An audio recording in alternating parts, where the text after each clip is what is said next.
नमस्कार दोस्तों। कहानियों की श्रृंखला में आज सुनेंगे बहुमुखी प्रतिभा के धनी हिंदी साहित्य के वरिष्ठ कथाकार रूप सिंह चंदेल जी की कहानी साया।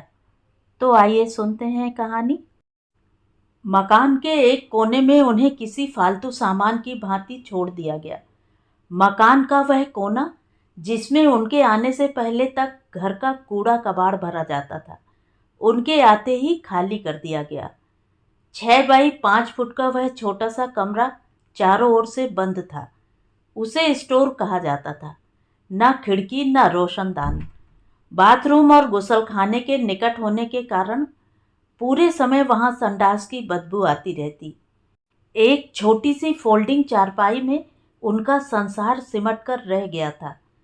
आप यहीं रहेंगी, कमरों में नहीं जाएंगी, सख्त हिदायत दी थी ब्रजेश्वर ने। हाँ, कभी इच्छा होने पर बरामदे में बैठ सकती हैं, एक कुर्सी डलवा दूंगा वहां। उन्होंने सुना और जड़ हो गई थीं। गांव से निकलते समय उन्होंने निश्चय किया था कि वे जुबान पर ताला लगा लेंगी। ताला उन्होंने पहले से ही लगा रखा था, लेकिन जब तक वह खुल जाता था। लेकिन अब नहीं। वहां सुनने वाला भी कौन होगा? सभी सुनाने वाले ही होंगे। बोलकर वे निराश्रित नहीं होना चाहेंगी। जाएंगी कहाँ? इसलिए आत्मा को दफन कर उन्हें वहीं रहना होगा जहां गोतिया मनसुख उन्हें छोड़ने जा रहा है। मनसुख ब्रजेश्वर तिवारी का खानदानी, जिनके बाबा सगे भाई थे। मनसुख ने 2 साल उन्हें अपने घर रखा, लेकिन रखने का आधार ही जब ब्रजेश्वर ने खत्म कर दिया, तब कोई क्यों अधिक दिनों तक रखे। मनसुख ने फिर भी 2 साल उन्हें रखा। यही क्या कम था? गांव से निकलते हुए वे सोचती रही थीं, चाची, ब्रजेश्वर आपके सौतेले बेटा हैं, आपके प्रति उनका फर्ज बनता है। मैं आपको उनके यहाँ छोड़ देता हूँ, उनके बच्चे आपकी सेवा करेंगे। मनसुख ने जब एक दिन कहा, तब वे बोल न सकी थीं। टुकुर टुकुर मनसुख के चेहरे की ओर ताकती रही थी। अंदर से सिहर उठी थी। सोचती रही थी, जिस घर के बच्चों की सेवा की बात मनसुख कर रहे हैं, उनके लिए वह किसी कसाई खाने से कम ना होगा। जिंदगी भर उन्होंने ब्रजेश्वर तिवारी का व्यवहार देखा था। उस कसाई खाने में जाने से अच्छा होगा कि वह वहीं प्राण त्याग दें, उन्होंने सोचा था। लेकिन ऐसी स्थिति में मौत भी अंगूठा दिखाती है। यहाँ बड़े बड़े लोग आते हैं, अफसर, प्रोफेसर, लेखक। आप कोशिश करेंगे कि अपने कमरे में ही रहें, बरामदे में बैठें तो भी चादर का पर्दा डालकर, आने जाने वालों की नजर न पड़े। ब्रजेश्वर तिवारी ने कहा तो उनके मन में आया कि कह दें, मैं भी इंसान हूँ ब्रजेश्वर। लेकिन तभी न बोलने का निश्चय याद आया था। बोली नहीं, सोचती रही, भविष्य कैसे कटेगा। 65 के लगभग तो कट गई, लेकिन अब वे जब 13 वर्ष की थी, उनकी शादी रामनाथपुर के शिवसागर तिवारी के साथ तय कर दी गई थी। पिता की इकलौती संतान, गरीब पिता, पत्रा बांचकर गुजारा करने वाले। खेत के नाम पर 2 बीघा का एक टुकड़ा था पिता राम सुजान शुक्ल के पास। वह भी उनके पिता को किसी जजमान ने प्रसन्न होकर दिया था। राम सुजान शुक्ल के पिता भी जजमानी करते थे। ज्योतिष का भी ज्ञान था। किसी निसंतान जजमान का हाथ देखकर भविष्यवाणी की थी, 2 वर्ष के अंदर पुत्र प्राप्ति होगी। कारण जो भी रहा हो, जजमान को 2 वर्ष के अंदर पुत्र की प्राप्ति हुई। प्रसन्न जजमान ने 2 बीघे का टुकड़ा उनके नाम लिख दिया था। राम सुजान शुक्ल को पिता से विरासत में जजमानी मिली थी। कम पढ़े लिखे, केवल उतना ही कि संस्कृत के कुछ श्लोकों का उच्चारण कर सकते, भागवत कथा सुना सकते, सत्यनारायण की कथा कह लेते, पूजा पाठ और आवश्यकता पड़ने पर गांव के सामान्य जनों के यहाँ विवाह करवा लेते। आय के सीमित स्रोत, घर में आज है कल नहीं की स्थिति रहती। ऐसे में दिन दूनी रात चौगनी गति से बड़ी होती बेटी सोमवती उन्हें छाती पर रखे सिल की भांति लगती। कोई वर मिले तो विवाह कर कन्या कर्ज से मुक्ति मिले का विचार रात दिन राम सुजान शुक्ल को सताता रहता। गरीब की बेटी को गरीब घर भी अपनाने को तैयार नहीं होते। बेटे वाले माँ बाप की सोच नाबदान के बजबजाते कीचड़ की भांति होती है इस देश में। घर में भले ही चूहे दंड मारते हों, बेटा भले ही आवारगी करता हो, लेकिन बेटी के लिए दरवाजे आए व्यक्ति के सामने ऐसी हाँकते हैं कि 4 गांव के वे ही जमींदार हैं। सोचते राम सुजान शुक्ल, पंडित जी, आपसे पहले अमुक गांव के तिवारी, अमुक गांव के वाजपेयी, वह भी 20 बिस्वा वाले, आप तो 16 के ही हैं, आए थे, पीछे पड़े रहे कि आप मुंह तो खोलें। सोने जैसा लड़का है आपका, जो कहेंगे दहेज दूंगा, घर भर दूंगा। जिस दरवाजे भी गए शुक्ल, सोमवती के लिए यही बातें। कहने के ढंग और शब्दों में अंतर भले ही था, लेकिन अर्थ वही। आप कितना दहेज देंगे पंडित जी? यही नहीं, यदि किसी को यह ज्ञात हो गया कि उनकी आर्थिक स्थिति खराब है, तब करेला नीम चढ़ा जैसी स्थिति होती। बिना गुड़ पानी उन्हें टरका दिया जाता रहा। हालात दिन प्रतिदिन खराब ही होते गए इस मामले में। कोठरी में बैठ उन्होंने सोचा। वे 10 की हुई ही थी कि पिता की दौड़ प्रारंभ हो गई थी। 13 तक आते आते वे थक गए थे। तभी उन्हें रामनाथपुर के शिव सागर तिवारी का संदेश मिला था। दौड़े गए थे पिता, लौटे तो प्रसन्न थे। इतना प्रसन्न उन्होंने पिता को कभी नहीं देखा था। सोमवती की अम्मा, लड़का बिटेव से उम्र में थोड़ा बड़ा जरूर है, लेकिन घर क्या है, दौलत की खान है। 15 बीघे मातवर खेत, गोई पक्का मकान, कोई जिम्मेदारी भी नहीं, न भाई न बहन, एक बेटा है। दुजहा है तिवारी तो क्या सोमवती की अम्मा, बिटिया वहां राज करेगी। लड़की जात ठहरी, सुखी घर में रहेगी तो थोड़े ही दिनों में इतनी बड़ी दिखने लगेगी कि पिता की बातें सुन उनका दिल बैठने लगा था।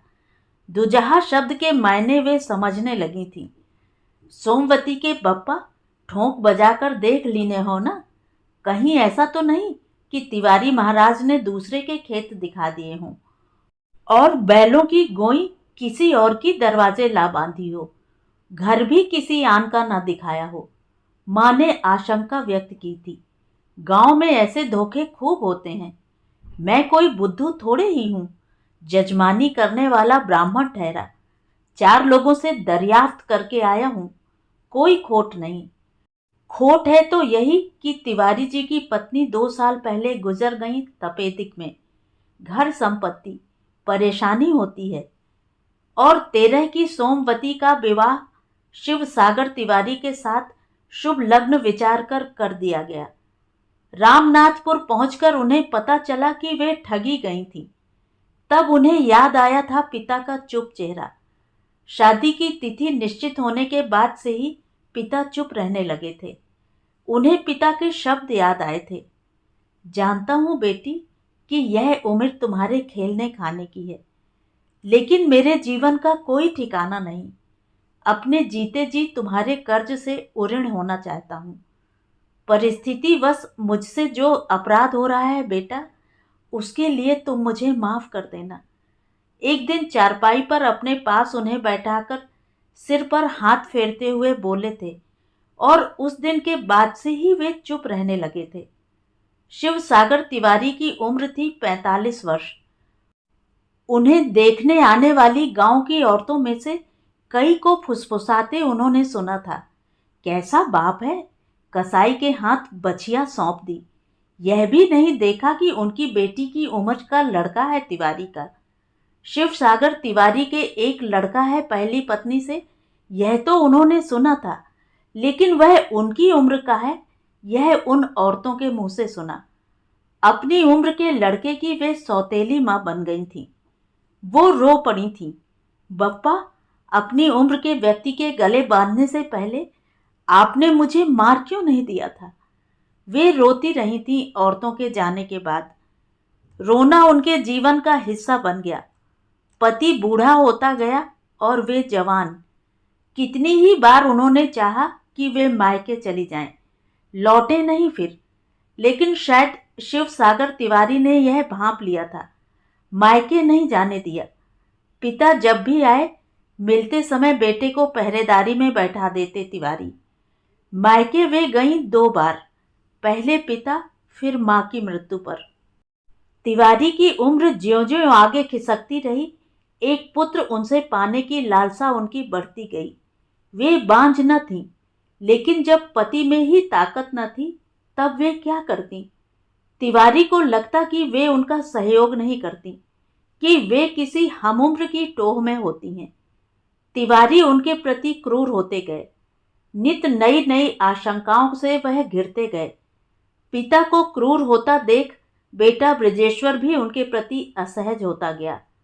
जब तब पिता द्वारा उन्हें पिटता देख वह भी उन पर हाथ उठा देता। वे पिटती, लेकिन प्रतिक्रिया व्यक्त न करती। शिव सागर तिवारी बेटे को लेकर भी उनके प्रति आशंकित रहने लगे थे। इसलिए उन्होंने उसे इंटर करते ही लखनऊ भेज दिया था पढ़ने के लिए। ब्रजेश्वर के लखनऊ जाने के बाद शिव सागर की क्रूरता घटी नहीं, निरंतर क्षीण होती पौरुषता ने उन्हें नर पशु बना दिया।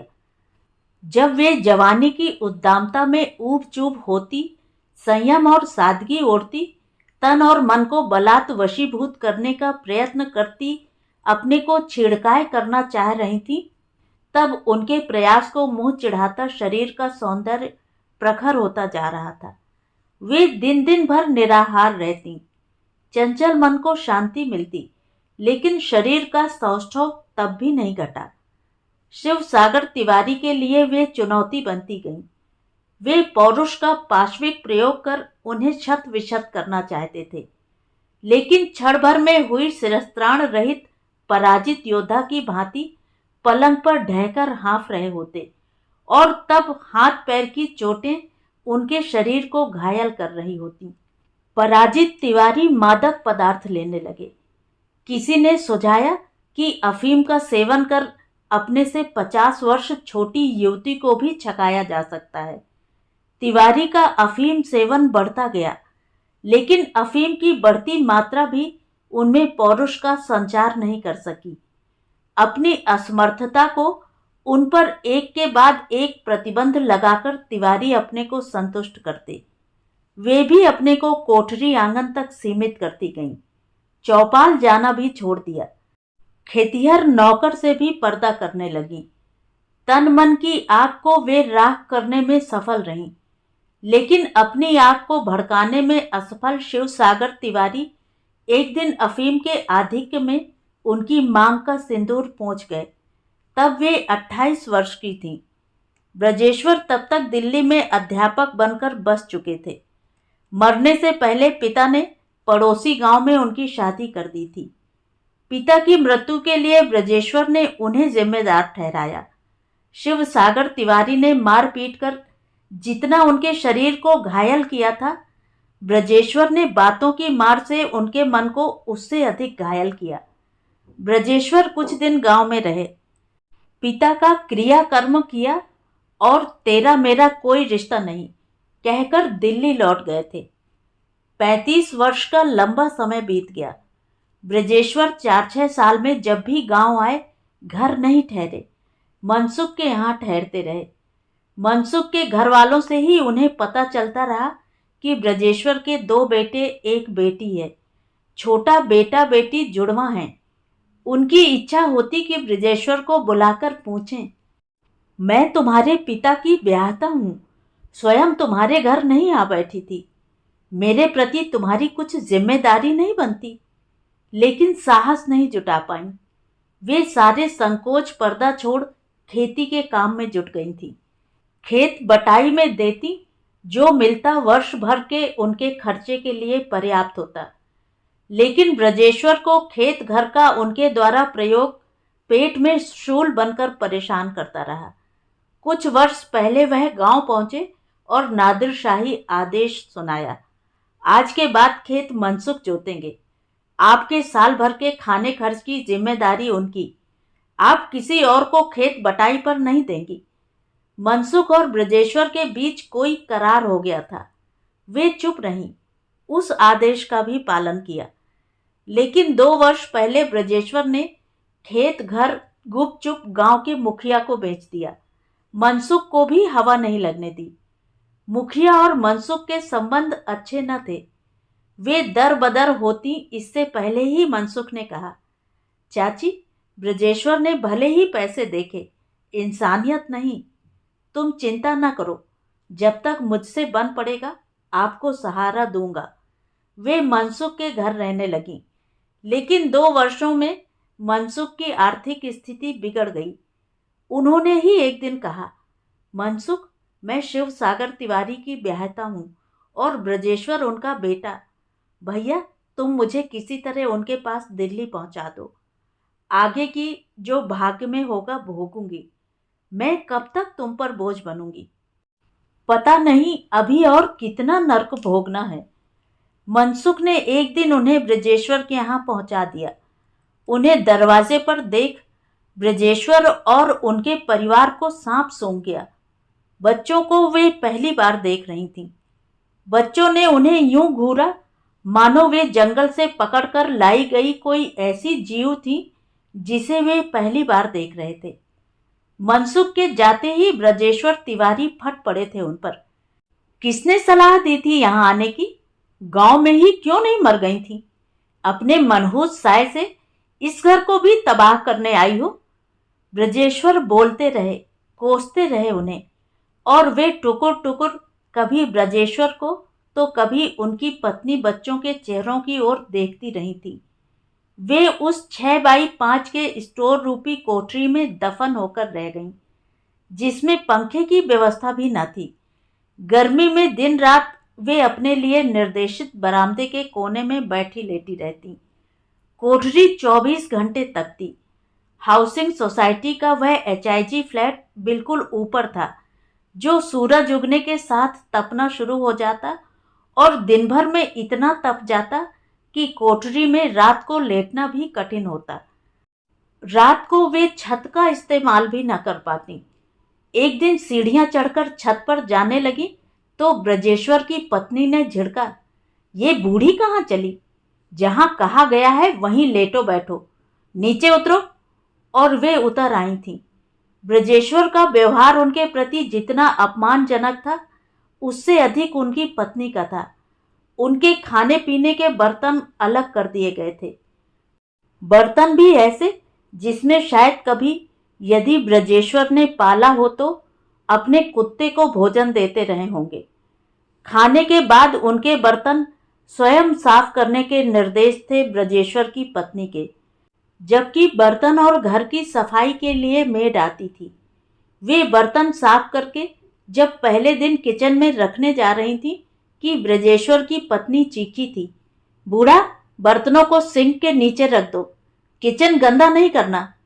वे समझ नहीं पाई तो दौड़कर आई थी ब्रजेश्वर की पत्नी और सिंक के नीचे इशारा करके बोली, बर्तन यहाँ रख। भोजन भी उन्हें दूर से दिया जाता और पानी गिलास में इतनी ऊंचाई से डाला जाता कि उन्हें अपने इंसान होने पर ही संदेह होने लगता। बात बात पर फटकार।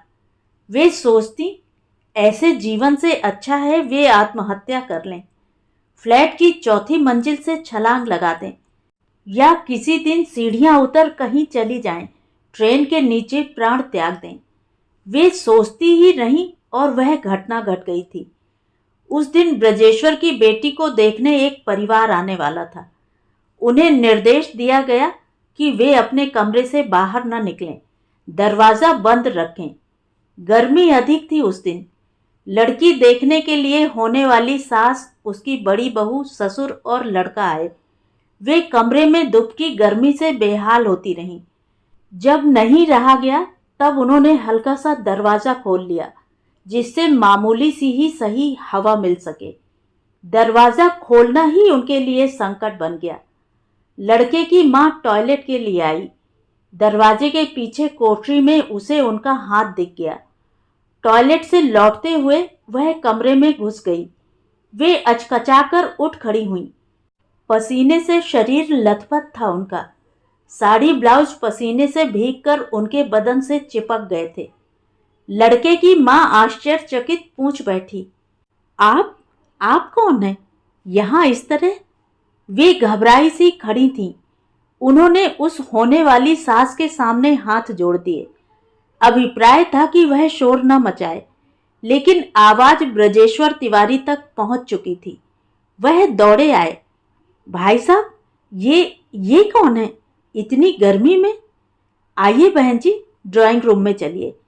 ब्रजेश्वर लड़के की मां को सविनय ड्राइंग रूम में चलने का आग्रह करने लगे। ब्रजेश्वर की पत्नी भी आ पहुंची थी। लेकिन भाई साहब, वो बूढ़ी यहाँ घर की नौकरानी है बहन जी, आप परेशान न हो। यहाँ लेटने की इसकी आदत है। नौकरानी ही सही, लेकिन यहाँ गर्मी में इसकी आदत है बहन जी, आप परेशान न हो, ड्राइंग रूम में चलें। ब्रजेश्वर लड़के की मां से कहकर सोमवती की ओर मुड़े। कितनी बार कहा कि गर्मी में बाहर हवा में बैठकर, लेकिन तेरे भेजे में आता ही नहीं। दांत पीसते ब्रजेश्वर लड़के की मां के साथ चले गए। वे देर तक भय से कांपती खड़ी रहीं, फिर पसीना पोंछती चारपाई पर लेट गईं। लड़के की मां ड्राइंग रूम में चली गई, लेकिन उसका मन उखड़ चुका था। ये घर की नौकरानी है। ब्रजेश्वर तिवारी के कथन पर उसे यकीन नहीं हो रहा था। वह अधिक देर नहीं बैठी। बड़ी बहू और बेटे को चलने का इशारा कर वह उठ खड़ी हुई। शादी की बात किसी निष्कर्ष पर पहुंचती जो पहुंचने के निकट ही थी। वे लोग फिर आएंगे कहते हुए सीढ़ियां उतर गए थे। उसके बाद की कहानी बहुत संक्षिप्त है। ब्रजेश्वर तिवारी तमतमाते हुए सोमवती के कमरे में पहुंचे। मैं जानता था कि तेरा मनहूस साया इस घर को बर्बाद कर देगा। वही हुआ। तेरी आत्मा को शांति मिल गई। ब्रजेश्वर तब भी नहीं रुके। उन्हें घसीटते हुए सीढ़ियों के पास पटक दिया और लात से धकियाते हुए चीखे, दफा हो जाए यहां से, खबरदार जो दोबारा अपना मनहूस चेहरा दिखाया। वे प्रतिक्रिया विहीन सीढ़ियां उतर गई थीं। आंखों के आंसू सूख गए थे। नहीं जानती थी कि जाना कहाँ है, लेकिन एक एक सीढ़ियां उतरती वे सड़क पर आ गई थीं। लपलपाती गर्मी और खाल खींच लेने वाली तपती डामर की सड़क पर वे नंगे पांव चलती गई थीं। सोमवती कहाँ गई, यह जानने का प्रयत्न ब्रजेश्वर ने कभी नहीं किया, लेकिन वह उनका मनहूस साया अभी भी अनुभव करते रहे। उनके जाने को 4 साल बीतने को हुए। बेटी अविवाहित रही, छोटा बेटा बेकार, और वह स्वयं डिप्रेशन का गंभीर शिकार होकर बिस्तर पर पड़ गए थे। उन्हें प्रतिक्षण यही लगता कि घर में जो कुछ हो रहा था वह सब उनकी सौतेली मां सोमवती के घर में पड़े साए के कारण हो रहा था। तो ये थी कहानी। कहानी आपको कैसी लगी कमेंट करके ज़रूर बताएं। और अगर मेरे द्वारा सुनाई हुई कहानियाँ आपको अच्छी लगती हैं और आप मेरे चैनल पर पहली बार आए हैं तो चैनल को सब्सक्राइब ज़रूर करें, लाइक करें और अपने दोस्तों और परिचितों में शेयर भी करें। बेल आइकन दबाना बिल्कुल भी ना भूलें। धन्यवाद।